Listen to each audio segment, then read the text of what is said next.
কালনায় একেবারে রণক্ষেত্রের পরিস্থিতি, তার কারণ এসএফআই এবং তৃণমূল ছাত্র পরিষদের মধ্যে তীব্র সংঘাত। কালনা কলেজের সামনের এই ঘটনা, যে ছবি আপনারা দেখছেন, আর এই সংঘাতের জেরে একেবারে রণক্ষেত্রের পরিস্থিতি তৈরি হয়।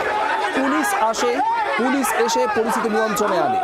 বেশ কয়েক দফা দাবিতে কালনা কলেজের সামনে বিক্ষোভ দেখাচ্ছিল এসএফআই সমর্থকরা, আর সেই সময়ই সেখানে আসে তৃণমূল ছাত্র পরিষদের সমর্থকরা এবং তারপর দুপক্ষের মধ্যে বচসা, আর এই বচসার পরেই হাতাহাতি, একেবারে রণক্ষেত্রের পরিস্থিতি নেয় গোটা এলাকা।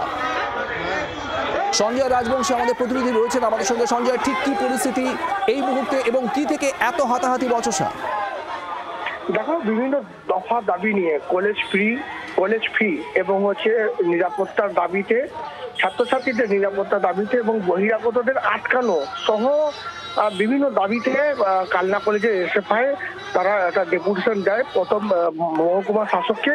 তারপরে সেই দাবি নিয়ে আবার কালনা কলেজের প্রিন্সিপালের কাছে দ্বারস্থ হয়।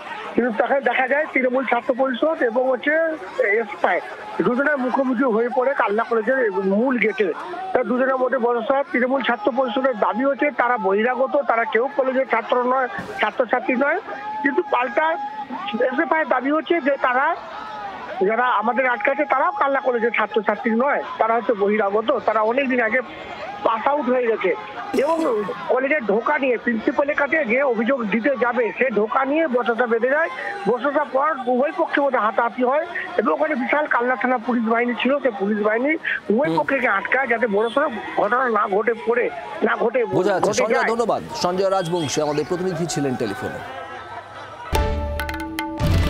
বাংলার আওয়াজ, বাঙালির আবেগ, জি 24 ঘন্টা।